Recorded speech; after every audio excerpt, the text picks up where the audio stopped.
ಅಷ್ಟು ಏನೂ ಚೇಂಜಸ್ ಆಗಿರಲಿಲ್ಲ. ಅಂದರೆ ಪ್ಯೂರಿಟಿ ಹೇಗಿತ್ತು ಹಾಗೇ ಇತ್ತು, ಪವಿತ್ರತೆ ಅಷ್ಟು ಸಂಪದ್ಭರಿತ ಜೀವನ ಇತ್ತು, ಪವಿತ್ರತೆಯಲ್ಲಿ ಏನೂ ಏರುಪೇರು ಇರಲಿಲ್ಲ. ಆರು ಎರಡು ಕಲೆಗಳು ಹೇಗೆ ಆತ್ಮ ಜನ್ಮದಿಂದ ಜನ್ಮ ಮೇಲಿಂದ ಜನ್ಮ ತೆಗೆದುಕೊಳ್ತಾ ಬರ್ತಾ ಹೋಯಿತು. ಎರಡು ಕಲೆಗಳು ಕಡಿಮೆ ಆಯಿತು. 12 ಜನ್ಮ, ಅಲ್ಲಿ 8 ಜನ್ಮ ಇದ್ದಿದ್ದಲ್ಲಿ 12 ಜನ್ಮ ಆಯಿತು.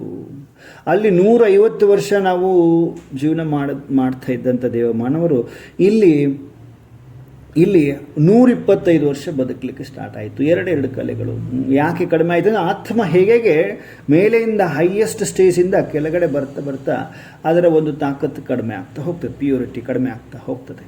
ಹಾಗೆ ತ್ರೇತಾಯುಗದಲ್ಲಿ ರಾಮನವಮಿ ಅಂತ ಹೇಳ್ತೀವಿ, ರಾಮಂದು ಸ್ಟಾರ್ಟ್ ಆಯಿತು. ಅದೇ ಲಕ್ಷ್ಮೀನಾರಾಯಣರ ಆತ್ಮ ತ್ರೇತಾದಲ್ಲಿ ರಾಮ ಸೀತೆ ಆಯಿತು. ಅವರೇ ಜನ್ಮವನ್ನು ಪಡೀತಾರೆ, 12 ಜನ್ಮವನ್ನು ಪಡೀತಾರೆ. ಹಾಗೆ ಕಾಲ ಕಳೆದಂತೆ ಆ ಸತ್ಯುಗ ಅಂದರೆ ಸ್ವರ್ಗ,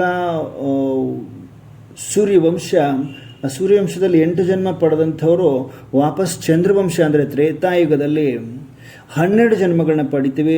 ಅಲ್ಲಿ 150 ವರ್ಷ ಆಯುಸ್ಸಿದ್ರೆ ಇಲ್ಲಿ 125 ವರ್ಷ ಆಯುಷ್ ಆಯಿತು. ಹಾಗೆ ಕಾಲ ಕಳೆದಂತೆ ಎಲ್ಲಿ ಒಂದೇ ರಾಜ್ಯ, ಒಂದೇ ಭಾಷೆ, ಒಂದೇ ಧರ್ಮ ಇದ್ದಂಥದ್ದು ಈ ಸತ್ಯ ತ್ರೇತಾಯುಗ, ಸೂರ್ಯವಂಶ ಚಂದ್ರವಂಶ ಅಂತ ಏನು ಹೇಳ್ತೀವಿ, ಇದರಲ್ಲಿ ಪಾತ್ರವನ್ನು ಕಂಪ್ಲೀಟ್ ಮಾಡಿದಾಗ 2500 ವರ್ಷಗಳು ಕಂಪ್ಲೀಟ್ ಆಗ್ತದೆ. ತದನಂತರ ನಾವು ಕೆಳಗಡೆ ಬರ್ತೀವಿ, ದ್ವಾಪರ ಅಂತ ಹೇಳ್ತೀವಿ.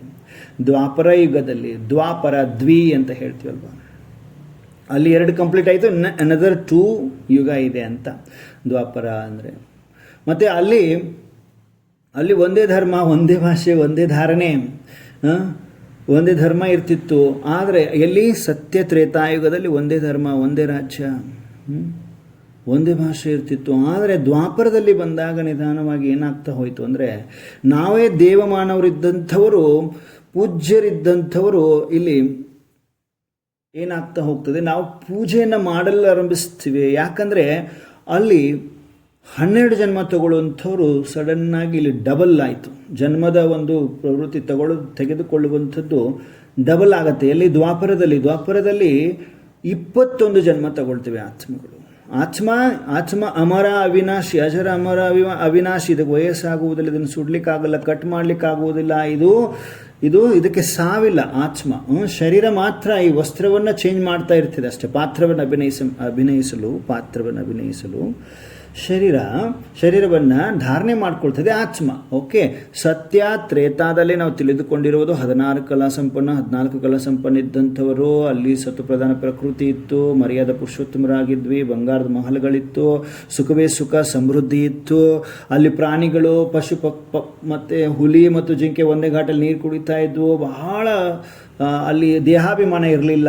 ಅಂಥದ್ದು ಏನಾಯಿತು, ಹೇಗೆ ಆತ್ಮ ಜನ್ಮವನ್ನು ಪಡೆದುಕೊಳ್ತಾ ಹೋಯಿತು ಜನ್ಮವನ್ನು. ಅಂದರೆ ಈಗ ಶರೀರ ತಗೊಳ್ಳೋದು, ಒಂದು ಶರೀರ ತಗೊಂಡು ಪಾತ್ರವನ್ನು ಅಭಿನಯಿಸೋದು, ಪಾತ್ರ ಆದ ನಂತರ ಇನ್ನೊಂದು ಶರೀರ ತಗೊಳ್ತಾ ಏನಾಗ್ತಾ ಬಂತು ಅಂದರೆ, ಆತ್ಮದಲ್ಲಿರುವ ಶಕ್ತಿಗಳು ಕಡಿಮೆ ಆಗ್ತಾ ಹೋಯಿತು. ದೇಹಾಭಿಮಾನದಲ್ಲಿ ಬರಲಿಕ್ಕೆ ಪ್ರಾರಂಭ ಮಾಡಿದ್ವಿ. ಈಗ ನಮ್ಮದೇ ಆದ ಮೂರ್ತಿಗಳನ್ನ ನಾವು ರಚನೆ ಮಾಡಿ ಪೂಜೆ ಮಾಡಲಿಕ್ಕೆ ಸ್ಟಾರ್ಟ್ ಮಾಡಿದ್ವಿ. ಫಸ್ಟಿಗೆ ಲಿಂಗದ ರೂಪದಲ್ಲಿ ಶಿವ ಪರಮಾತ್ಮನನ್ನು ನಾವು ಪೂಜೆ ಮಾಡಲಿಕ್ಕೆ ಸ್ಟಾರ್ಟ್ ಮಾಡಿದ್ವಿ ದ್ವಾಪರದ ಆದಿಯಲ್ಲಿ. ಅವ್ಯಭಿಚಾರಿ ಭಕ್ತಿಯನ್ನು ಮಾಡ್ತಾ ಇದ್ವಿ ನಾವೇ. ನವದಾ ಭಕ್ತಿ ಅಂತ ಹೇಳ್ತೀವಿ, 9 ಥರದ ಭಕ್ತಿಯನ್ನು ಮಾಡ್ತಾ ಬಂದ್ವಿ. ಒಬ್ಬ ಶಿವ ಪರಮಾತ್ಮನನ್ನೇ ಪೂಜಿಸಲಿಕ್ಕೆ ಅವರ ಒಂದು ಲಿಂಗವನ್ನು ತಯಾರು ಮಾಡಿ, ಸೋಮೇಶ್ವರ, ರಾಮೇಶ್ವರ, ಹೀಗೆ ಪೂಜೆ ಮಾಡಲಿಕ್ಕೆ ಪೂಜೆ ಮಾಡ್ತಾ ಮತ್ತೆ ಕಾಲ ಕಳೆದಂತೆ 21 ಜನ್ಮ ಕಂಪ್ಲೀಟ್ ಆಗಬೇಕಲ್ಲ, ಆಯುಸ್ಸು ಕಡಿಮೆ ಆಗ್ತಾ ಬಂತು. ಇಲ್ಲಿನೂ ಕೂಡ ಅಲ್ಲಿ 125 ವರ್ಷ ತ್ರೇತಾದಲ್ಲಿ, 150 ವರ್ಷ ಸತ್ಯುಗದಲ್ಲಿ ಅಂದರೆ ಸ್ವರ್ಗದಲ್ಲಿ, ವೈಕುಂಠದಲ್ಲಿ. ಅಲ್ಲಿಂದ ಮತ್ತು ದ್ವಾಪರದಲ್ಲಿ ಬಂದಾಗ ಆಟೋಮೆಟಿಕ್ ಇಲ್ಲಿ ಅಕಾಲ ಮೃತ್ಯುಗಳು ಸ್ಟಾರ್ಟ್ ಆಯಿತು. ಅಂದರೆ ಅಕಾಲ ಮೃತ್ಯು ಅಂದರೆ ಇನ್ನೂ ಕಾಲನೇ ಬಂದಿಲ್ಲ, ಸತ್ತೋಗ್ಬಿಡ್ತಾರೆ, ಶರೀರ ಬಿಡ್ತಾರೆ. ಹಾಗೆ ಸ್ಲೋವಾಗಿ ಆತ್ಮದಲ್ಲಿ ಅಷ್ಟಶಕ್ತಿಗಳು ಇದ್ದದ್ದು ಕೂಡ ಕ್ಷೀಣಿಸ್ತಾ ಹೋಯಿತು. ಇಲ್ಲಿ ದ್ವಾಪರದಲ್ಲಿ ಅಷ್ಟಶಕ್ತಿಗಳು ಉಳ್ಕೊಂಡಿತ್ತು, 8 ಶಕ್ತಿಗಳು ಉಳ್ಕೊಂಡಿತ್ತು. ಅಲ್ಲಿ 12 ಕಲೆಗಳಿತ್ತು, ಇಲ್ಲಿ 8 ಕಲೆಗಳು ಉಳ್ಕೊಳ್ತು. ಹಾಗೆ ಜನ್ಮ ಪಡಿತಾ ಪಾತ್ರವನ್ನು ಅಭಿನಯಿಸ್ತಾ, ಜನ್ಮ ಪಡಿತಾ ಮತ್ತೆ ಪಾತ್ರವನ್ನು ಅಭಿನಯಿಸ್ತಾ, ಶರೀರವನ್ನು ಬಿಡ್ತಾ ಬಿಡ್ತಾ ಕಾಲ ಕಳೆದಂತೆ ದ್ವಾಪರದಲ್ಲಿ ಏನಾಗ್ತಾ ಹೋಯಿತು, ನಮ್ಮಲ್ಲಿ ಆತ್ಮದಲ್ಲಿ ಆ ಒಂದು ಶಕ್ತಿ ಕಡಿಮೆ ಆಗ್ತಾ ಹೋಯಿತು. ಆತ್ಮನ ಶಕ್ತಿ ನೋಡಿ, ಯಾವುದೇ ಒಂದು ವಸ್ತುವನ್ನು ಈಗ ಹೊಸ ಮನೆ ಕಟ್ಟಿದ್ದೀರಿ ಅಂದರೆ ಹೊಸ ಮನೆ 10 ವರ್ಷ ಆದಮೇಲೂ ಅದೇ ಪವರ್ಫುಲ್ ಸ್ಟೇಜಲ್ಲಿ ಇರ್ಲಿಕ್ಕೆ ಆಗ್ತದಾ? ಇಲ್ಲ ತಾನೆ. ಹಾಗೆ ಅದರದ್ದು ಒಂದು ಕೆಪಾಸಿಟಿ ಕಡಿಮೆ ಆಗ್ತಾ ಹೋಗ್ತದೆ. ಯಾವುದೇ ಒಂದು ಮೊಬೈಲ್, ಯಾವುದೊಂದು ಸಾಧನಗಳನ್ನ ನೀವು ತಗೊಳ್ತೀರಿ ಅಂದರೆ ಅದು ಕಾಲ ಕಳೆದಂತೆ ಕಾಲಕ್ಕೆ ತಕ್ಕಂತೆ ಅದಕ್ಕೆ ಆಯಸ್ಸು ಆಗ್ತಾ ಹೋಗ್ತದೆ. ಅದರ ಒಂದು ಕೆಪಾಸಿಟಿ, ಅದರದ್ದೊಂದು ಎಫಿಷಿಯನ್ಸಿ ಕಡಿಮೆ ಆಗ್ತಾ ಹೋಗ್ತದೆ. ಹಾಗೆ ಆತ್ಮಂದು ಕೂಡ ಏನಾಗ್ತದೆ,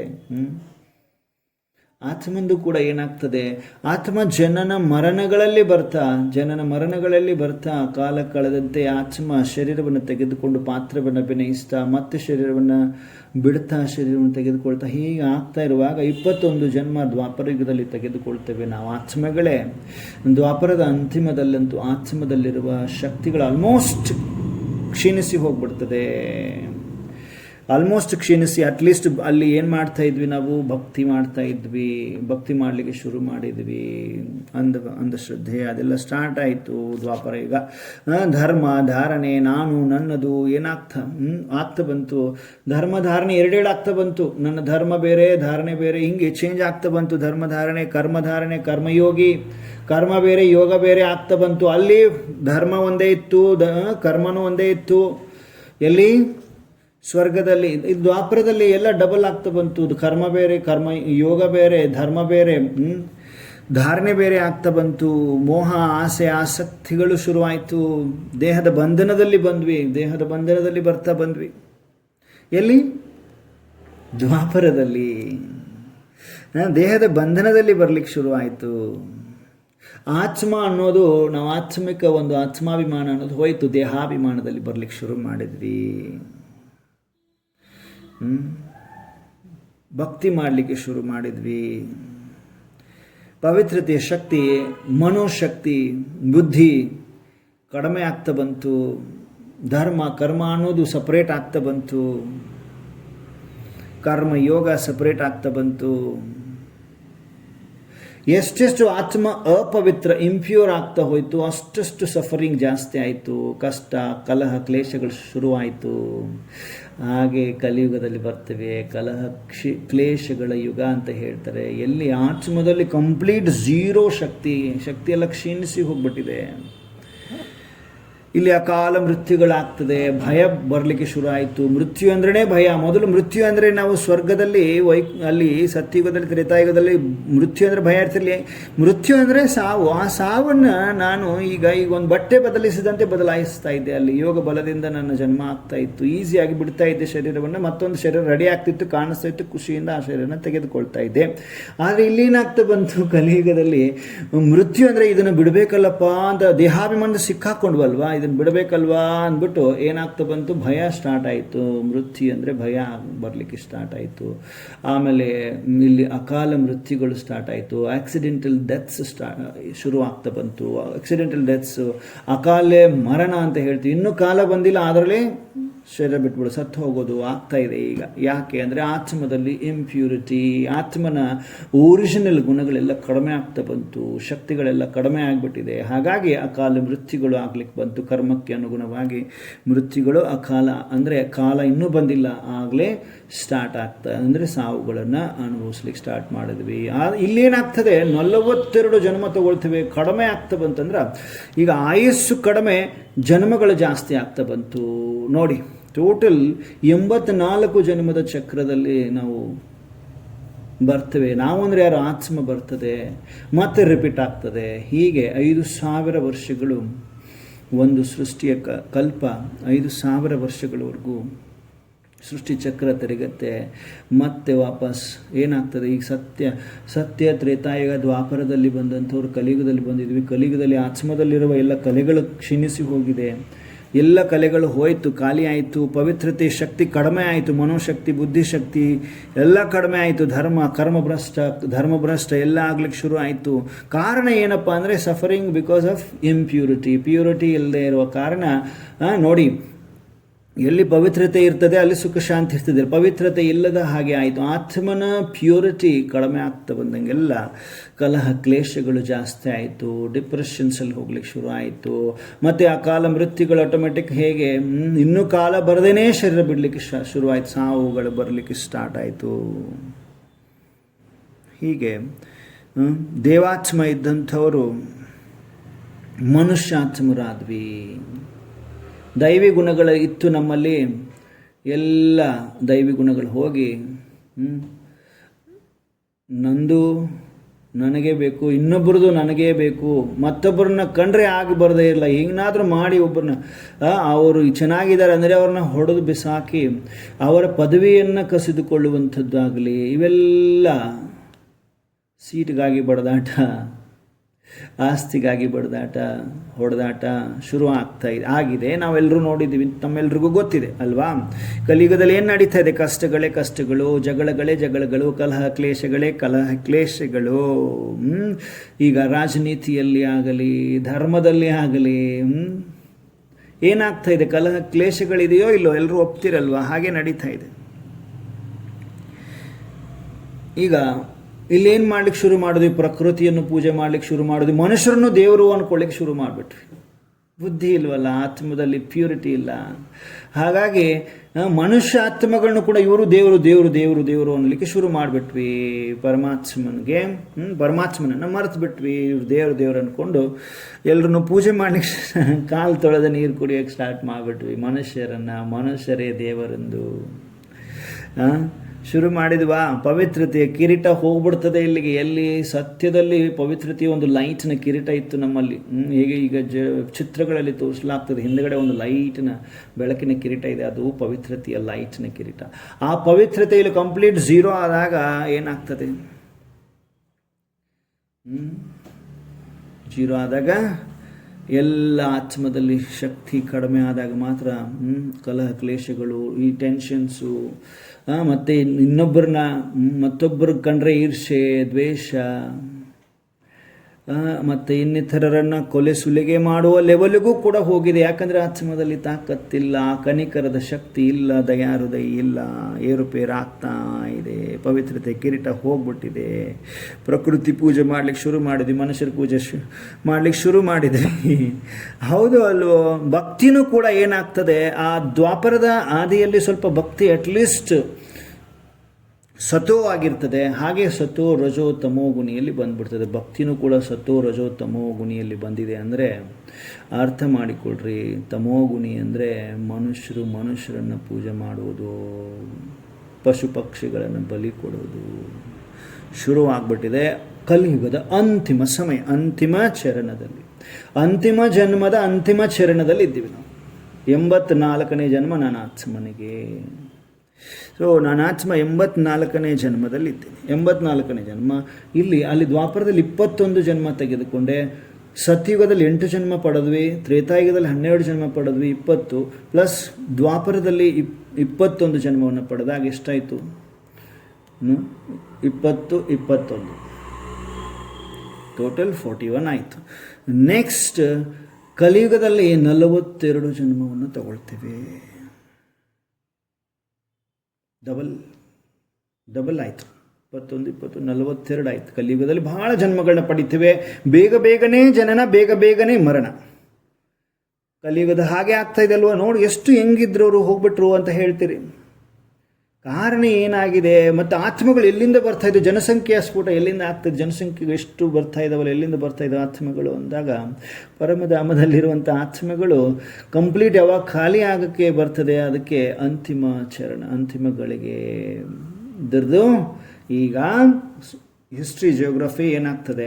ಈ ಸೃಷ್ಟಿಯ ಚಕ್ರ ತಿರುಗುತ್ತಾ ಲಾಸ್ಟ್ ಅಂತಿಮ ಗಳಿಗೆಗೆ ಬಂದಿದೆ. ಮರಳಿ ವಾಪಸ್ ಈಗ ನೋಡಿ, ವಾಲ್ ಕ್ಲಾಕ್ ಆಗಲಿ, ನಿಮ್ಮ ಹ್ಯಾಂಡ್ ಕ್ಲಾಕ್ ಆಗಲಿ, ವಾಚ್ ಇರ್ತದಲ್ವಾ, ಅದರಲ್ಲಿ ಸಮಯವನ್ನು ನೋಡಿ 12ರಿಂದ 1, 2, 3, 4, 5, 6, 7, 8, 9, 10, 11, 12ಕ್ಕೆ ಬರಬೇಕು. ಹಾಗೆಯೇ ಈ ಸೃಷ್ಟಿ ಚಕ್ರದಲ್ಲಿ ನಾವು ಇದ್ದೀವಿ.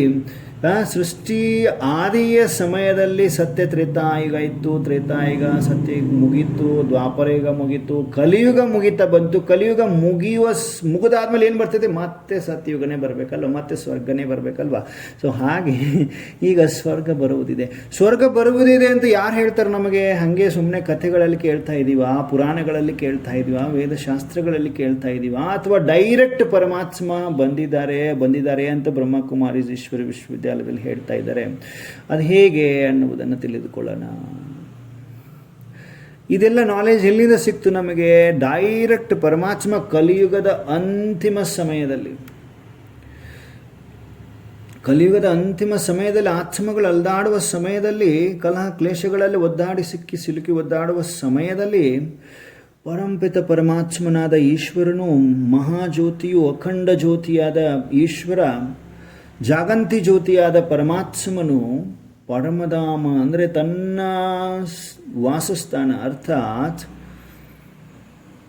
ಬ್ರಹ್ಮಾಂಡವನ್ನು ಬಿಟ್ಟು ಬರ್ತಾರೆ. ಆ ಬ್ರಹ್ಮಾಂಡವನ್ನು ಬಿಟ್ಟು ಪರಮ ಈಶ್ವರ ಶಿವ ಪರಮಾತ್ಮ ಬಂದಿದ್ದಾರೆ, ಭೂಮಿಯ ಮೇಲೆ ಅವತರಿಸಿದ್ದಾರೆ. ವೃದ್ಧನ ಸಾಧಾರಣ ತನುವನ್ನು ಪರಕಾಯ ಪ್ರವೇಶ. ಯಾಕೆ ಹೇಳ್ರಿ? ಅವರು ನಿರಾಕಾರ, ಜನನ ಮರಣಗಳಲ್ಲಿ ಬರುವುದಿಲ್ಲ, ಅಭೋಕ್ತ, ಅಜನ್ಮ, ಅಯೋನಿಜ ಪರಮಾತ್ಮ ಅಂತ ತಿಳ್ಕೊಂಡಿದ್ವಿ ನಾವು ಆಲ್ರೆಡಿ. ಸೊ ಹಾಗಾದರೆ ಅವನಿಗೆ ಜನನ ಮರಣ ಇಲ್ಲ. ಮತ್ತು ಅವನು ನಮ್ಮ ಎದುರುಗಡೆ ಯಾವುದೋ ಒಂದು ಜ್ಯೋತಿ ಬಂದು, ಒಂದು ಬಿಂದು ಬಂದು ಮಾತಾಡಿದ್ರು ಹೇಗಾದ್ರು ಅರ್ಥ ಆಗುತ್ತಾ ನಮಗೆ? ಇಲ್ಲವಲ್ಲ. ಡೈರೆಕ್ಟ್ ಪರಮಾತ್ಮ ಮನುಷ್ಯನ ಕಾಯವನ್ನು ಅಂದರೆ ಮನುಷ್ಯನ ಶರೀರವನ್ನು ಪರಕಾಯ ಪ್ರವೇಶ ಮಾಡಿ ಬಂದು ತನ್ನ ಜ್ಞಾನವನ್ನು ಮತ್ತು ನಾವು ಆತ್ಮಗಳ ಜ್ಞಾನವನ್ನು ಸ್ವಯಂ ಪರಮಾತ್ಮ ಬಂದು ಹೇಳಿದಾಗಲೇ ನಮಗೆ ಅರ್ಥ ಆಗ್ತದೆ. ಮನುಷ್ಯರು ಹೇಳಿದರೆ ಡೌಟ್ ಇರ್ತದೆ, ಗ್ಯಾರಂಟಿ ಇರುವುದಿಲ್ಲ. ಯಾಕಂದರೆ ಮನುಷ್ಯರಿಗೆ ಏನು ಗೊತ್ತಿಲ್ಲ. ಹಾಗಾಗಿ ಈ ಪರಮಾತ್ಮ ಏನು ಮಾಡಿದ್ದಾರೆ? ಬ್ರಹ್ಮಾಂಡವನ್ನು ಬಿಟ್ಟು, ಬ್ರಹ್ಮಲೋಕವನ್ನು ಬಿಟ್ಟು ಪರಮಾತ್ಮನು ಸೃಷ್ಟಿಯ ಈ ಒಂದು ಕಲಿಯುಗದ ಅಂತಿಮದಲ್ಲಿ ಪರಮಾತ್ಮ ದಾದಾ ಲೇಖರಾಜ್ ಅಂತ ವಜ್ರದ ವ್ಯಾಪಾರಿ ಇರ್ತಾರೆ. ವಜ್ರದ ವ್ಯಾಪಾರಿ ದಾದಾ ಲೇಖರಾಜ್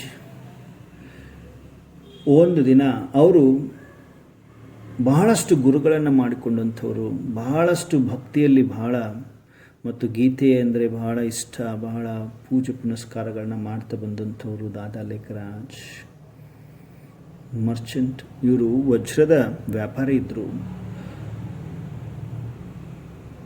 ಇವರಿಗೆ ಸಡನ್ನಾಗಿ ಇದ್ದಕ್ಕಿದ್ದ ಹಾಗೆ ಒಂದು ದಿನ ಸತ್ಸಂಗದಲ್ಲಿ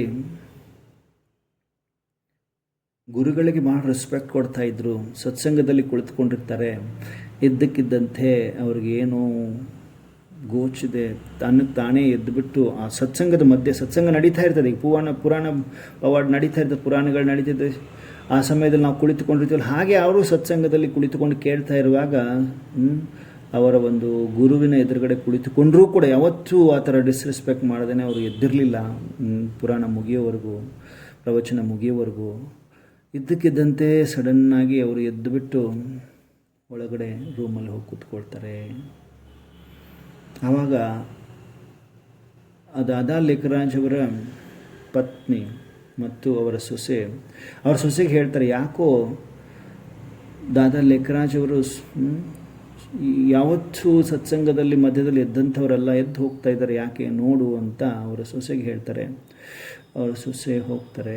ಅವರು ಒಂದು ರೂಮಲ್ಲಿ ಕುಳಿತುಕೊಂಡಿರ್ತಾರೆ. ಆ ರೂಮ್ ತುಂಬ ಕೆಂಪು ಕೆಂಪು ಕೆಂಪು ಮಿಶ್ರಿತ ಬಂಗಾರದ ಕಿರಣಗಳಿಂದ ಆವರಿಸ್ಕೊಂಡಿರ್ತದೆ. ಅಲ್ಲೊಂದು ಸೌಂಡ್ ಬರ್ತಾ ಇರ್ತದೆ.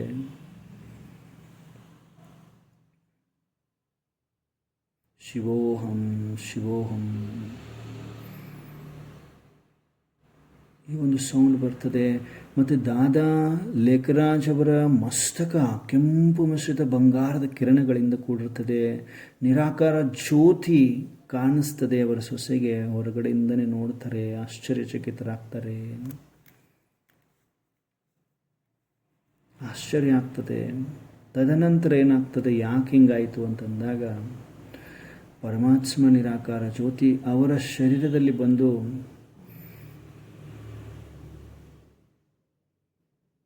ನೀನೊಂದು ಆತ್ಮ, ನಾನು ಪರಮಾತ್ಮ, ನೀನು ಈಗ ಈ ಒಂದು ಪ್ರಕೃತಿಯ ಸೇವೆ ಅಂದರೆ ವಿಶ್ವದ ಕಲ್ಯಾಣಾರ್ಥಕವಾಗಿ ಸೇವೆಯನ್ನು ಮಾಡಬೇಕಾಗತ್ತೆ ಅಂತ ಅವರಿಗೆ ಹೇಳಿಕೊಡ್ತಾರೆ. ತದನಂತರ ದಾದಾ ಲೇಖರಾಜ್ ಅವರು ಎಲ್ಲ ಸತ್ಸಂಗವನ್ನು ಬಿಟ್ಟು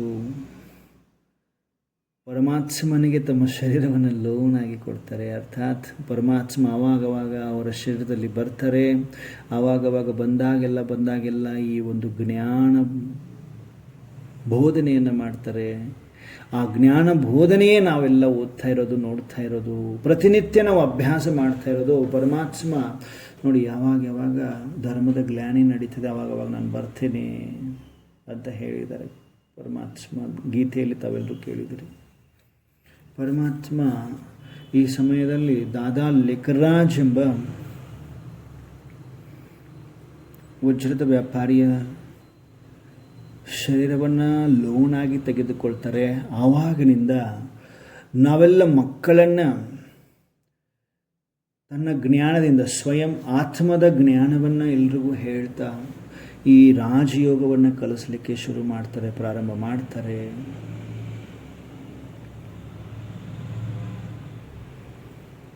ಆವಾಗಿನಿಂದ ಈ ಜ್ಞಾನ ನಮ್ಮೆಲ್ರಿಗೂ ಪ್ರದಾನ ಆಗ್ತಾ ಹೋಯಿತು.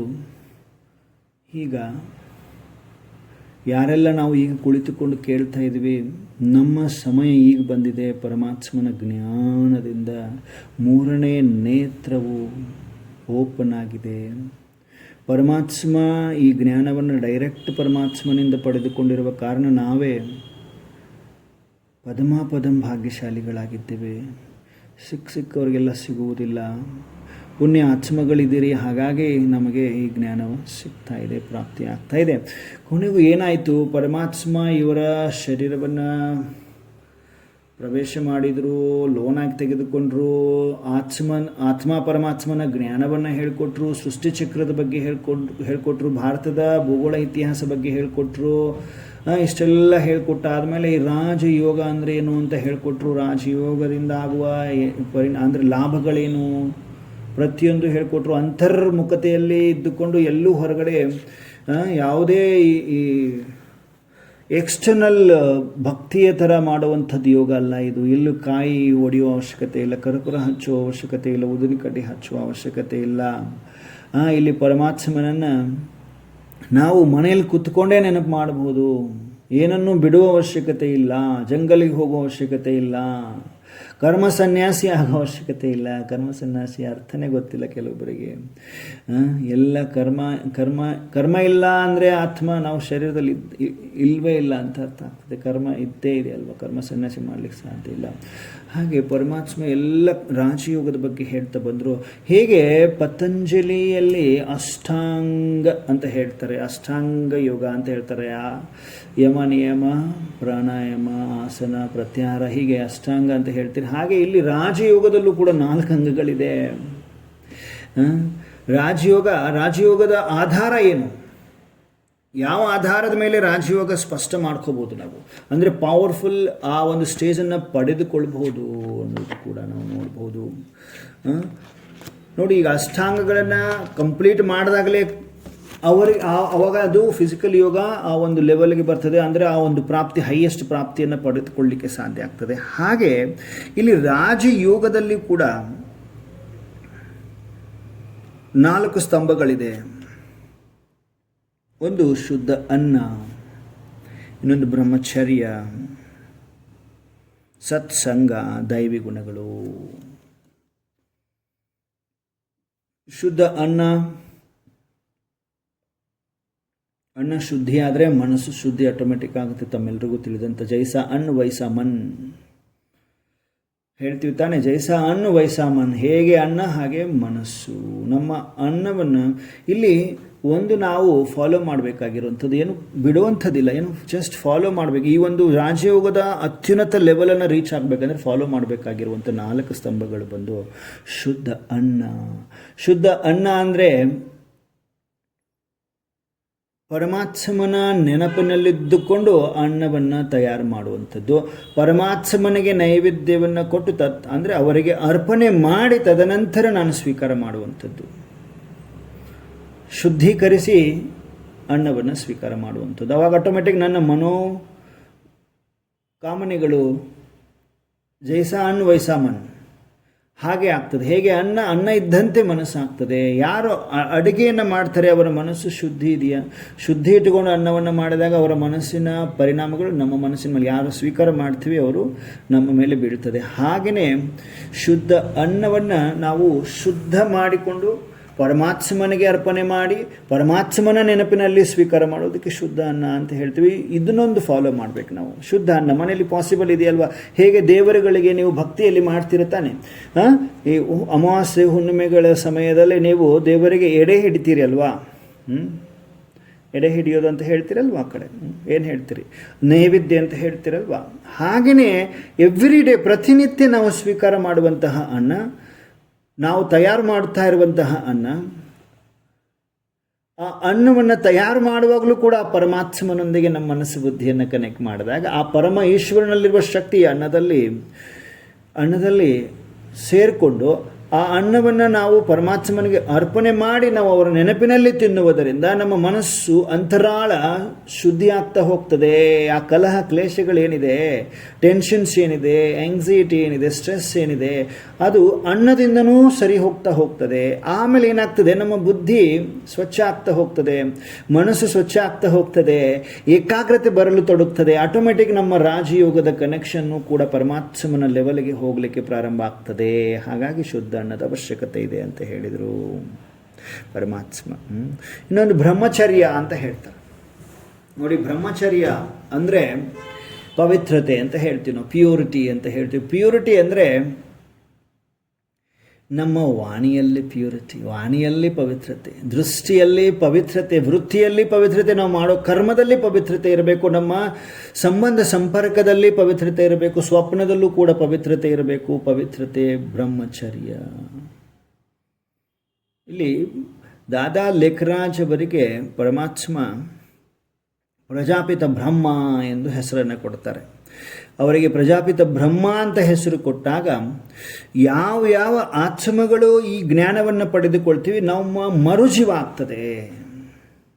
ಮರುಜೀವ ಅಂದರೆ ಕಲಿಯುಗದ ಜೀವನ ಒಂದು ಜೀವ, ಇನ್ನೊಂದು ಜೀವ ಅಂದರೆ ಯಾವಾಗ ಪ್ರಜಾಪಿತ ಬ್ರಹ್ಮನಿಂದ ಅವರ ಮುಖವಂಶಾವಳಿಗಳು, ಅವರ ಮುಖ ಕಮಲದಿಂದ ನಮಗೆ ಜ್ಞಾನ ಸಿಗ್ತದೆ. ಜ್ಞಾನ ಸಿಕ್ಕಾಗ ನಮ್ಮದು ಮರುಜೀವ ಆಗ್ತದೆ, ಹೊಸ ಜೀವ ಆಗ್ತದೆ. ಇದನ್ನು ಯಾಕೆ ಹೇಳಲಾಗ್ತದೆ ಅಂದರೆ ಪ್ರಜಾಪಿತ ಬ್ರಹ್ಮ ಪರಮಾತ್ಮನ ರಥ ಆಗಿ ಪರಮಾತ್ಮನಿಗೆ ತಮ್ಮ ಶರೀರವನ್ನು ಲೋನಾಗಿ ಕೊಟ್ಟು ಅವರ ಶರೀರದ ಮುಖಾಂತರ ಪರಮಾತ್ಮ ಅವರ ಮುಖವಂಶಾವಳಿಗಳಾದ್ವಿ, ಅವರಿಂದ ಜನ್ಮ ಆಯಿತು. ನಮ್ಮದು ಇನ್ನೊಂದು ಬ್ರಾಹ್ಮಣ ಅಂತ ಜನ್ಮ ಕೊಟ್ಟರು. ಸೊ ಬ್ರಾಹ್ಮಣ ಅಂದರೆ ಬ್ರಹ್ಮಚರ್ಯ ಫಾಲೋ ಮಾಡು. ಬ್ರಹ್ಮಚರ್ಯ ಅಂದರೆ ಬ್ರಹ್ಮನ ಆಚರಣೆಯನ್ನು ಮಾಡುವಂಥವ್ರು, ಬ್ರಹ್ಮನಾಚರಣೆ ಮಾಡುವಂಥವ್ರು ಬ್ರಹ್ಮಚಾರಿಗಳು. ಬ್ರಹ್ಮಚರ್ಯ ಅಂತ ಹೇಳ್ತೀವಿ. ಬ್ರಹ್ಮಚರ್ಯ ಅಂದರೆ ಎಲ್ಲ ತಿಳ್ಕೊಂಡ್ವಿ. ನಮ್ಮ ಮನಸ್ಸು, ಬುದ್ಧಿ, ವೃತ್ತಿ, ಕೃತಿ, ಶ್ರವಣ ಮಾಡುವುದೂ ಕೂಡ ಪವಿತ್ರತೆಯ ವಾಣಿಯನ್ನು ಶ್ರವಣ ಮಾಡುವಂಥದ್ದು. ನಮ್ಮ ದೃಷ್ಟಿ, ವೃತ್ತಿ, ಕರ್ಮಗಳು ಎಲ್ಲ ಪವಿತ್ರತೆ ಇರಬೇಕು. ಸಂಬಂಧ ಸಂಪರ್ಕ, ನಮ್ಮ ಸ್ವಪ್ನ ಶುದ್ಧ ಆಗಬೇಕು, ಪವಿತ್ರ ಆಗಬೇಕು. ಸೊ ಈ ಒಂದು ಲೆವೆಲಲ್ಲಿ ಬ್ರಹ್ಮಚರ್ಯವನ್ನು, ಬ್ರಹ್ಮ ಆಚರಣೆಯನ್ನು ಮಾಡಿದಾಗ ನಮ್ಮಲ್ಲಿ ಒಂದು ಪವಿತ್ರತೆಯ ಶಕ್ತಿ ಯಾವಾಗ ಸ್ಟ್ರಾಂಗ್ ಆಗ್ತದೆ. ಈಗ ನೋಡಿ, ನಾವೆಲ್ಲರೂ ಸತ್ಯುಗದಲ್ಲಿ ಬಹಳ ಪ್ಯೂರ್ ಇದ್ವಿ ಅಂತ ಹೇಳಿದ್ವಿ. ಆ ಪವಿತ್ರತೆ ಇಲ್ಲೇ ನಾವು ಈ ಸಮಯದಲ್ಲಿ ಆ ಪವಿತ್ರತೆಯನ್ನು ಮೇಂಟೈನ್ ಮಾಡಿದಾಗ ಮಾತ್ರ ರಾಜಯೋಗದ ಹೈಯೆಸ್ಟ್ ಲೆವೆಲನ್ನು ನಾವು ರೀಚ್ ಆಗುವ. ಹೈಯೆಸ್ಟ್ ಲೆವೆಲ್ ಅಂದರೆ ಮನಸ್ಸು ಬುದ್ಧಿಯನ್ನು ಹೇಗೆ ನಾವು ಬಾಯಿಂದ ಹೇಳ್ತಾ ಇದ್ದೀವಿ ಅಲ್ಲಿಗೆ ಕನೆಕ್ಟ್ ಆಗ್ತಾ ಇದೆ, ಪರಮಾತ್ಮನೊಂದಿಗೆ ಕನೆಕ್ಟ್ ಆಗ್ತಾ ಇದೆ ಅಂತ ಹೇಳ್ತೀವಿ. ಕನೆಕ್ಟ್ ಆದಾಗ ನನ್ನಲ್ಲಿ ಶಕ್ತಿ ಸಿಗ್ತದಲ್ವಾ, ಅದು ಹೈಯೆಸ್ಟ್ ಸ್ಟೇಜ್. ಆತ್ಮದಲ್ಲಿ ಪ್ಯೂರಿಟಿ, ಪರಮಾತ್ಮ ಶಕ್ತಿ, ಆ ಒಂದು ಶಕ್ತಿ ನನ್ನಲ್ಲಿ ತುಂಬಿಸಿಕೊಳ್ಳುವ ಹೈಯೆಸ್ಟ್ ಸ್ಟೇಜ್ ಇದೆಯಲ್ಲ, ಅದು ಬ್ರಹ್ಮಚರ್ಯದಿಂದ ಬರ್ತದೆ, ಶುದ್ಧ ಅನ್ನದಿಂದ ಬರ್ತದೆ. ಇನ್ನು ಸತ್ಸಂಗ ಅಂತ ಹೇಳ್ತೀರಿ ನೋಡಿ. ನೀವು ಪುರಾಣಗಳನ್ನೆಲ್ಲ ಕೇಳಕ್ಕೆ ಹೋಗಿರ್ತೀರಿ, ಅದು ಸತ್ಸಂಗ ಅಂದ್ಕೊಳ್ತೀರಿ. ಆ ಪುರಾಣ ಮುಗಿಯೋವರೆಗೂ ಎದ್ದು ಹೋಗುವುದಿಲ್ಲ. ಇಲ್ಲಿ ಸತ್ಯ ಸಂಘ ಅಂದರೆ ಪರಮಾತ್ಮ ಸಂಘ, ಸಹಜವಾದ ಸಂಘ. ಎಲ್ಲಿ ಕುತ್ಕೊಂಡಾದ್ರೂ ಈ ಸಂಘಟನೆಯಲ್ಲಿ ನಾವು ಜಾಯಿನ್ ಆಗ್ಬೋದು, ಸಂಘಟನೆಯಲ್ಲಿ ಕೂಡ್ಬೋದು. ಸತ್ಯವಾದ ಪರಮಾತ್ಮನ ಸಂಘದಲ್ಲಿ ಬರಬೇಕು. ಪರಮಾತ್ಮನ ಸಂಘ ಅಂದರೆ ಎಲ್ಲಿ ಪರಮಾತ್ಮ ದಿನನಿತ್ಯ ಬಂದು ಹೋಗ್ತಾರೆ ಆ ಸಂಘಟನೆಯಲ್ಲಿ ನಾವು ಬರಬೇಕು. ಅದಕ್ಕೆ ಸತ್ಸಂಗ ಅಂತ ಹೇಳ್ತಾರೆ. ಸತ್ಸಂಗ ಎವ್ರಿ ಡೇ ಒಂದು ದಿನ ಆದರೂ ಸತ್ಸಂಗಕ್ಕೆ ಹೋಗಬೇಕು. ಈಗ ನಾವೆಲ್ಲರೂ ಸಂಡೇಗೆ ಒಂದು ಸಾರಿ ಇಲ್ಲಿ ಸೇರ್ತಾ ಇದ್ದೀವಿ. ಸತ್ಯಸಂಗ, ಸಹಜ ಸಂಘ, ಪರಮಾತ್ಮ ಸಂಘ, ಪರಮಾತ್ಮ ಮಕ್ಕಳ ಸಂಘ, ಸತ್ಸಂಗ ಅಂತ ಹೇಳ್ತೀವಿ. ಹಾಗೆ ಎವ್ರಿ ಡೇ ಪ್ರಜಾಪಿತ ಬ್ರಹ್ಮಕುಮಾರಿ ಈಶ್ವರೀಯ ವಿಶ್ವವಿದ್ಯಾಲಯದಲ್ಲಿ ಪ್ರತಿನಿತ್ಯ ಸತ್ಸಂಗ ನಡೆಯುತ್ತೆ. ಪ್ರತಿನಿತ್ಯ ಮುಂಜಾನೆ 1 ಗಂಟೆ, ಸಾಯಂಕಾಲ 1 ಗಂಟೆ ಸತ್ಸಂಗ ನಡೀತದೆ. ಆ ಸತ್ಸಂಗದಲ್ಲಿ ಯಾವಾಗ ನಾವು ಹೋಗಿ ಬರ್ತೀವಿ ಅಲ್ಲೊಂದು ನಮ್ಮಲ್ಲಿ ಒಂದು ಎನ್ಲೈಟನ್ಮೆಂಟ್ ಆಗ್ತದೆ, ಒಂದು ರಿಜುವಿನೇಷನ್ ಆಗ್ತದೆ, ಆ ಆತ್ಮ ರಿಜುವಿನೇಟ್ ಆಗ್ತದೆ, ಆ ಒಂದು ಹೊಸತು ರಿಫ್ರೆಶ್ಮೆಂಟ್ ಸಿಗ್ತದೆ. ನೋಡಿ, ಪುರಾಣಗಳನ್ನು ಕೇಳುವಾಗಲೂ ಸ್ವಲ್ಪ 5 ನಿಮಿಷದ ಖುಷಿ ಸಿಗ್ತದೆ. ನೋಡಿ, ಕಥೆಗಳನ್ನೆಲ್ಲ ಕೇಳಿದಾಗ ಖುಷಿ ಹೌದು ಅನಿಸುತ್ತೆ. ಹೊರಗಡೆ ಬಂದ ಮೇಲೆ ಯಥಾ ಸ್ಥಿತಿ ಇರ್ತದೆ. ಹಾಗೆ ಇಲ್ಲಿ ಹಾಗಲ್ಲ. ಇಲ್ಲಿ ಪರಮಾತ್ಮ ಬಂದು ಹೋಗುವಂತಹ ಸ್ಥಾನಗಳಿದೆ. ಪ್ರಜಾಪಿತ ಬ್ರಹ್ಮಕುಮಾರಿ ಈಶ್ವರೀಯ ವಿಶ್ವವಿದ್ಯಾಲಯ ಅಂತ ಸೆಂಟ್ರ್ಗಳಿದೆ. ಕಂಪ್ಲೀಟ್ 8,500ದಿಂದ 9,000 ಆಶ್ರಮಗಳು, ಸೆಂಟ್ರ್ಗಳಿದೆ. 140 ಕಂಟ್ರೀಸಲ್ಲಿ 140 ಕಂಟ್ರಿಗಳು ದೇಶದಲ್ಲಿ ನಮ್ಮ ಆಶ್ರಮಗಳಿದೆ.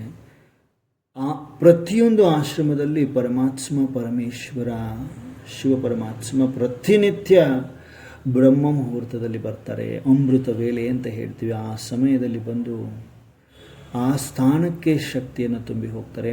ಯಾವಾಗ ಆ ಸ್ಥಾನದಲ್ಲಿ ಸ್ವಯಂ ಈಶ್ವರ ಬಂದು ಹೋದ್ಮೇಲೆ ನೆಕ್ಸ್ಟು 7 o'clock ಒಂದು ಮುರಳಿ ಅಂತ ನಡೀತದೆ. ಪರಮಾತ್ಮ ನುಡಿಸಿ ಹೋಗಿರುವಂತಹ ಮುರಳಿ. ಅವರು ಇನ್ನೂ ಬರ್ತಾರೆ ಹೋಗ್ತಾರೆ, ಇನ್ನೂ ಅದು ನಡೀತಾ ಇದೆ. ಆ ಪರಮಾತ್ಮ ಬಂದು ಹೋಗುವ ಸ್ಥಾನಕ್ಕೆ ನಾವು ಬಂದಾಗ ಅಲ್ಲಿ ಇರುವ ವೈಬ್ರೇಷನ್ಸ್, ಪರಮಾತ್ಮ ವೈಬ್ರೇಷನ್, ಪರಮಶಕ್ತಿಗಳು ನಾವು ಆತ್ಮದಲ್ಲಿ ತುಂಬಿಕೊಳ್ತದೆ. ನಮ್ಮಲ್ಲಿ ಒಂದು ರಿಫ್ರೆಶ್ಮೆಂಟ್, ಪ್ರಾಕ್ಟಿಕಲ್ ರಿಫ್ರೆಶ್ಮೆಂಟ್ ಸಿಗ್ತದೆ. ಆತ್ಮದಲ್ಲಿ ಪವಿತ್ರತೆ ಅನುಭೂತಿ ಆಗ್ತದೆ. ಇನ್ನೊಂದು, ಈ ರಿಫ್ರೆಶ್ಮೆಂಟ್ ಸಿಗೋದು ಅಷ್ಟೇ ಅಲ್ಲ, ಯಾವಾಗ ನಾವು ಇಲ್ಲಿ ಹೆಜ್ಜೆ ಇಟ್ಟು ನೆಕ್ಸ್ಟ್ ಏನು ಕರ್ಮವನ್ನು ಮಾಡಲಿಕ್ಕೆ ಹೋಗ್ತೀವಿ ಹೊರಗಡೆ, ಆ ಕರ್ಮದಲ್ಲಿ ನಮಗೆ ಸಫಲತೆ ಪ್ರಾಪ್ತಿ ಆಗ್ತಾ ಹೋಗ್ತದೆ, ಪ್ರಾಕ್ಟಿಕಲ್ ಪ್ರಾಪ್ತಿ ಆಗ್ತಾ ಹೋಗ್ತದೆ. ಇದಕ್ಕೆ ಸತ್ಸಂಗದಲ್ಲಿ ದಿನಕ್ಕೆ 1 ಸಾರಿ ಆದರೂ ಬರಬೇಕು ಅನ್ನುವಂಥದ್ದು ಸತ್ಸಂಗ. ಇದು ರಾಜಯೋಗದ 3ನೇ ಸ್ತಂಭ ಸತ್ಸಂಗ. ಸತ್ಸಂಗ, ಶುದ್ಧ ಅನ್ನ, ಬ್ರಹ್ಮಚರ್ಯ. ಅಂಗಗಳು 4 ಸ್ಟೇಜಸ್ ಅಥವಾ 4 ಬೇಸ್ ಅಂತ ಹೇಳ್ಕೋಬೋದು. ರಾಜಯೋಗಕ್ಕೆ 4 ಆಧಾರಗಳು ಅಂತ ಹೇಳ್ಬೋದು. ಶುದ್ಧ ಅನ್ನ, ಬ್ರಹ್ಮಚರ್ಯ, ಸತ್ಸಂಗ. 4ನೇದ್ದು ಬಂದುಬಿಟ್ಟು ನಮಗೆ ದೈವಿ ಗುಣ ಅಂತ ಹೇಳ್ತೀವಿ. ದೈವಿ ಗುಣ ಧಾರಣೆ ಮಾಡಿಕೊಳ್ಳು. ದೈವಿ ಗುಣ ಧಾರಣೆ ಮಾಡಿಕೊಳ್ಳುವುದರಿಂದನೂ ಕೂಡ ನಮ್ಮ ಸಹಜ ರಾಜಯೋಗದಲ್ಲಿ ಹೈಯೆಸ್ಟ್ ಸ್ಟೇಜನ್ನು ತಲುಪಬಹುದು. ನೋಡಿ, ಶುದ್ಧ ಅನ್ನ, ಬ್ರಹ್ಮಚರ್ಯ, ಸತ್ಸಂಗ, ದೈವಿ ಗುಣಗಳ ಧಾರಣೆ.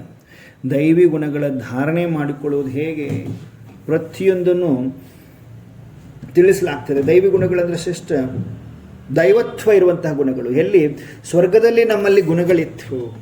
ನನ್ನ ಆತ್ಮನ ಒರಿಜಿನಲ್ ಗುಣಗಳೇನಿದೆ, ಜ್ಞಾನ, ಪವಿತ್ರತೆ, ಸುಖ, ಶಾಂತಿ, ಪ್ರೇಮ, ಆನಂದ, ಶಕ್ತಿ. ಮತ್ತು ಈ ರಾಜಯೋಗದಿಂದ ನಮಗೆ ಅಷ್ಟು ಶಕ್ತಿಗಳು ಪ್ರಾಪ್ತಿ ಆಗ್ತವೆ. ಈ 4 ಆಧಾರ ಮಾಡಿಕೊಂಡಿದ್ದೇ ಆದರೆ ನಮಗೆ ಶುದ್ಧ ಅನ್ನ, ಬ್ರಹ್ಮಚರ್ಯ, ಸತ್ಸಂಗ, ದೈವಿ ಗುಣಗಳು 4ನ್ನು ಆಧಾರ ಮಾಡಿಕೊಂಡಾಗ ಹೈಯೆಸ್ಟ್ ಸ್ಟೇಜ್ ಆಫ್ ರಾಜಯೋಗವನ್ನು ನಾವು ರೀಚ್ ಆಗ್ಬೋದು. ಆ ರೀಚ್ ಆದಾಗ ನಮ್ಮಲ್ಲಿ ಅಷ್ಟು ಶಕ್ತಿಗಳು ಪ್ರಾಪ್ತಿ ಆಗ್ತವೆ. ಅರ್ಥ ಆಗ್ತಿದೆಯಲ್ವ? ಅಷ್ಟು ಶಕ್ತಿಗಳು ಪ್ರಾಪ್ತಿ ಆಗ್ತವೆ, 8 ಶಕ್ತಿಗಳು ಪ್ರಾಪ್ತಿ ಆಗ್ತವೆ ಅನ್ನುವಂಥ ಮಾತು ಪರಮಾತ್ಮ ನಮಗೆ ಇಲ್ಲಿ ಸ್ಪಷ್ಟ ಮಾಡಿದ್ದಾರೆ. ಹೋಗ್ತಾ ಹೋಗ್ತಾ ಇನ್ನೂ ನಾವು ಅಷ್ಟಶಕ್ತಿಗಳಂದ್ರೇನು, ಯಾವ್ಯಾವ ಶಕ್ತಿ ಹೇಗೆ ಲಭಿಸ್ತದೆ, ಹೇಗೆ ಕರ್ಮ ಮಾಡ್ತೀವಿ ಅದಕ್ಕೆ ತಕ್ಕಂಥ ಫಲ ಸಿಗತ್ತೆ, ಕರ್ಮದ ಗುಹ್ಯ ಗತಿಯ ಬಗ್ಗೆ ತಿಳಿದುಕೊಳ್ಳೋಣ. ಓಕೆ, ಈಗ ನಮಗೆ ಇನ್ನೊಂದು 4 ಯುಗಗಳ ಬಗ್ಗೆ ತಿಳ್ಕೊಂಡ್ವಿ. ಇನ್ನೊಂದು ಯುಗ ಅಂತ ಹೇಳ್ತಾರೆ ಪರಮಾತ್ಮ, ಅದು ಸಂಗಮ ಯುಗ ಅಂತ ಹೇಳ್ತಾರೆ. 84 ಜನ್ಮದಲ್ಲಿ ಇದೊಂದು ಯುಗ ಬರ್ತದೆ, ಅದು ಸಂಗಮ ಯುಗ ಅಂತ ಹೇಳ್ತಾರೆ. ಈ ಭಾರತದ ಉತ್ಥಾನ ಪತನದ ಬಗ್ಗೆ ತಿಳಿದುಕೊಂಡ್ವಿ. ಹೇಗಿದ್ದವ್ರು ಹೇಗಾದ್ವಿ, ವಾಪಸ್ ಹೇಗೆ ಆಗೋರಿದ್ದೀವಿ, ಅದು ಹೆಂಗೆ ಆಗ್ತೀವಿ ಅನ್ನೋದು ಕೂಡ ರಾಜಯೋಗದ ಮುಖಾಂತರ ಪರಮಾತ್ಮ ನಮಗೆ ತಿಳಿಸಿಕೊಡ್ತಾ ಇದ್ದಾರೆ. ಅದು ಹೇಗೆ, ಕಲ್ಪವೃಕ್ಷ ಅಂದರೆ ಏನು, ಪ್ರತಿಯೊಂದನ್ನು ನಾವು ಅಷ್ಟಶಕ್ತಿಗಳಂದ್ರೆ ಏನು ತಿಳಿದುಕೊಳ್ಳೋಣ ನೆಕ್ಸ್ಟ್ ಕ್ಲಾಸಲ್ಲಿ. ಸೊ ಇವಾಗೆಲ್ಲರೂ ಸ್ಟ್ರೇಟಾಗಿ ಕಂಫರ್ಟಾಗಿ ಕುಳಿತುಕೊಳ್ಳ್ರಿ.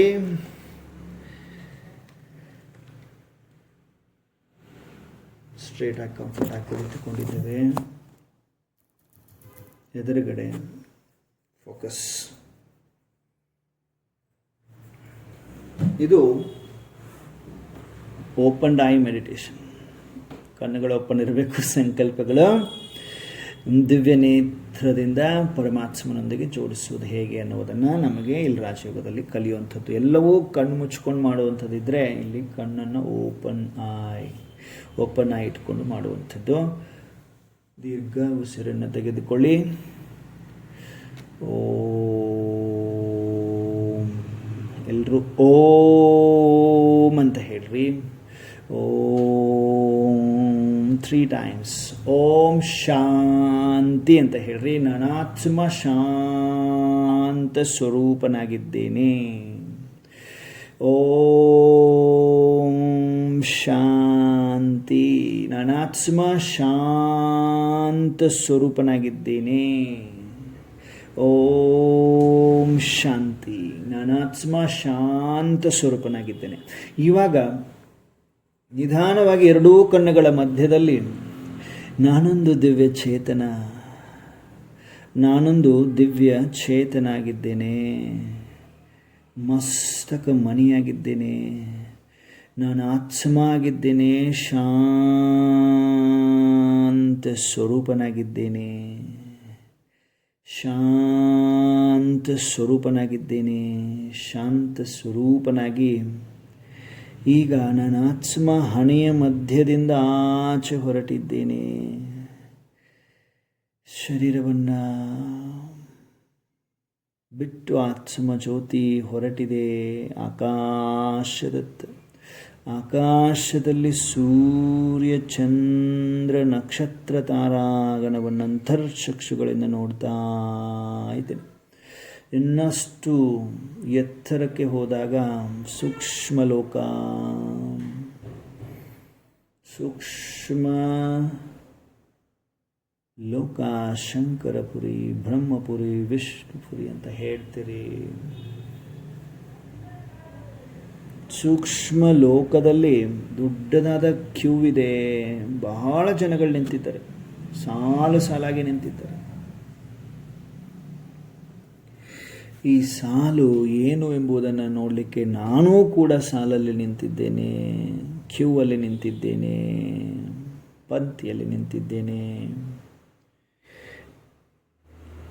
ಎಲ್ಲರೂ ಬಹಳ ಖುಷಿಯಾಗಿ ಬರ್ತಾ ಇದ್ದಾರೆ. ಈ ಸಾಲನ್ನು ಮುಗಿಸ್ಕೊಂಡು, ಟರ್ನನ್ನು ಮುಗಿಸ್ಕೊಂಡು ಬಹಳ ಖುಷಿಯಿಂದ ಬರ್ತಾ ಇದ್ದಾರೆ. ಏನಿರ್ಬೋದು ಅಂತ ನಾವೆಲ್ಲರೂ ನಿಂತಿದ್ದೇವೆ ಸಾಲಲ್ಲಿ.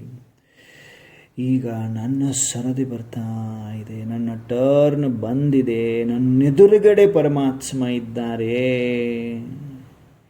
ಪರಮಾತ್ಮ ಇದ್ದಾರೆ, ನನ್ನ ಎದುರುಗಡೆ ಇದ್ದಾರೆ. ಪರಮಾತ್ಮ ಮುಗುಳ್ನಗ್ತಾ ಇದ್ದಾರೆ, ಮುಗುಳ್ನಗ್ತಾ ಇದ್ದಾರೆ.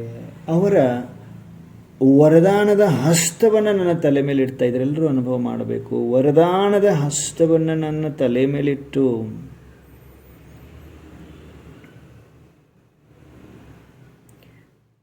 ನಿರಂತರ ತಪಸ್ವಿ ಮೂರತ್ ಆತ್ಮ ಭವ, ಜ್ಞಾನಿ ತೋ ಆತ್ಮ ಭವ. ಜ್ಞಾನವಂತರಾಗ್ರಿ, ತಪಸ್ವಿಗಳಾಗ್ರಿ, ನಿರೋಗಿಗಳಾಗ್ರಿ, ನಿರ್ವಿಘ್ನರಾಗಿ ಎಂದು ವರದಾನವನ್ನು ಕೊಡ್ತಾ ಇದ್ದಾರೆ ಪರಮಾತ್ಮ. ಈಗ ವರದಾನವನ್ನು ಕೊಟ್ಟು ಸುಮ್ಮನೆ ಬಿಟ್ಟಿಲ್ಲ, ಪರಮಾತ್ಮ ಮುಗುಳ್ನಗುತ್ತ.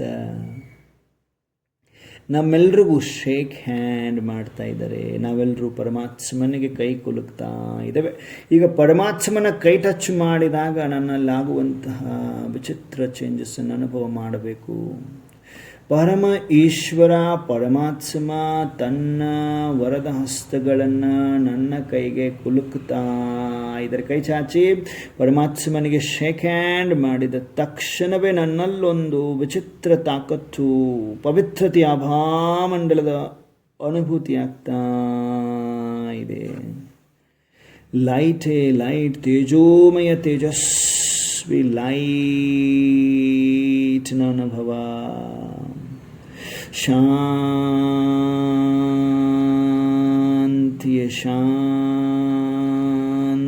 ಅನುಭವ, ಪವಿತ್ರತೆಯ ಅನುಭವ, ಅಭಾಮಂಡಲ ಪವಿತ್ರತೆಯ ಅಭಾಮಂಡಲದ ಅನುಭವ. ಶೇಕ್ ಹ್ಯಾಂಡ್ ಮಾಡಿ ಪರಮಾತ್ಮ ನನ್ನ ಹಣೆಗೆ ಒಂದು ತಿಲಕವನ್ನು ಇಡ್ತಾ ಇದ್ದಾರೆ. ಆ ತಿಲಕ ಸದಾ ಚಗಮಗಿಸ್ತಾ ಇದೆ ನನ್ನ ಮಸ್ತಕದಲ್ಲಿ. ಈಗ ಪರಮಾತ್ಮ ಕೈ ಚಾಚಿ ಅಂತ ಹೇಳ್ತಾ ಪ್ರತಿಯೊಂದು ಮಗುವಿಗೆ ಜ್ಞಾನದ ಪುಸ್ತಕವನ್ನು ಕೊಡ್ತಾ ಇದ್ದಾರೆ. ನಾವೆಲ್ಲರೂ ಜ್ಞಾನದ ಪುಸ್ತಕವನ್ನು ಸ್ವೀಕರಿಸ್ತಾ ಇದ್ದೀವಿ. ಅನುಭವ ಮಾಡಿ, ಜ್ಞಾನದ ಪುಸ್ತಕ ನನ್ನ ಕೈಗೆ ತಲುಪಿದ ತಕ್ಷಣ ಅದರ ಸುತ್ತಲೂ ಕೆಂಪು ಮಿಶ್ರಿತ ಬಂಗಾರದ ಕಿರಣಗಳಿದೆ. ಬಹಳಷ್ಟು ಪವರ್ಫುಲ್ ಕರೆಂಟ್ ಇದೆ ಅದರಲ್ಲಿ.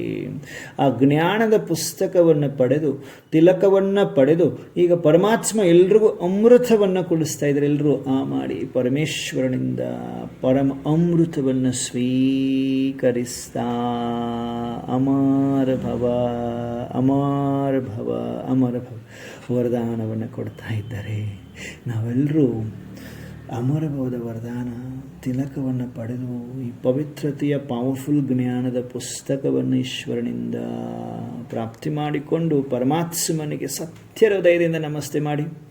ಸತ್ಯ ಹೃದಯದಿಂದ ನಮಸ್ತೆ ಪರಮಾತ್ಮ, ನಮಸ್ತೆ ನಮಸ್ತೆ ಅಂತ ಹೇಳ್ತಾ ಮುಗುಳ್ನಗುತ್ಸ ನನಾತ್ಮ ವಾಪಸ್ ಸೂಕ್ಷ್ಮವತನದಿಂದ ಆಕಾಶದಲ್ಲಿ ಸೂರ್ಯ ಚಂದ್ರ ನಕ್ಷತ್ರ ತಾರಾಗಣನ್ನು ನೋಡ್ತಾ ಖುಷಿ ಖುಷಿಯಾಗಿ ವಾಪಸ್ ನಿಧಾನವಾಗಿ ಸ್ಥೂಲ ಸಾಕಾರದಲ್ಲಿ, ಸ್ಥೂಲ ಶರೀರದಲ್ಲಿ, ಹಣೆಯ ಮಧ್ಯದಲ್ಲಿ ಬಂದು ನಾನಾತ್ಮ ವಿರಾಜಮಾನನಾಗಿದ್ದೇನೆ. ನಾನಾತ್ಮ ಶಾಂತ ಸ್ವರೂಪನಾಗಿದ್ದೇನೆ. ಶಾಂತ ಸ್ವರೂಪನಾಗಿದ್ದೇನೆ. ಓಂ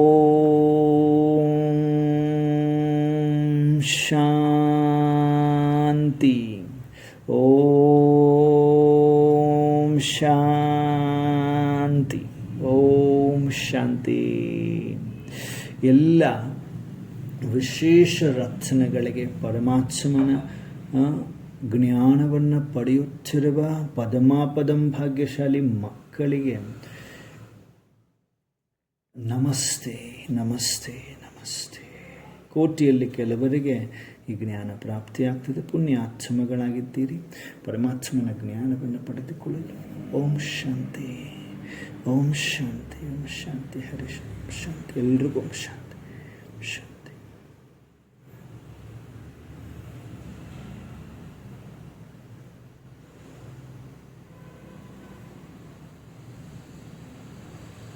ಓಂ ಶಾಂತಿ, ಓಂ ಶಾಂತಿ. ಸದ್ಭಾವಕರು ಓಂ ಶಾಂತಿ. ಎಲ್ರಿಗೂ ಓಂ ಶಾಂತಿ. ಏನಾದರೂ ಡೌಟ್ಸ್ ಇದ್ದರೆ ತಾವು ಸತ್ಯಭಾಮ ಅಕ್ಕವ್ರ ಹತ್ರ ಹೇಳ್ಬೋದು. ಇಲ್ಲ ಅಂದರೆ ನೆಕ್ಸ್ಟ್ ಕ್ಲಾಸ್ ಸ್ಟಾರ್ಟ್ ಆಗುತ್ತಲ್ಲ ಆವಾಗ ಕೇಳ್ಬೋದು. ಓಕೆ. ಓಂ ಶಾಂತಿ. ಹೊಸಬರು. ಓಕೆ. ಓಂ ಶಾಂತಿ.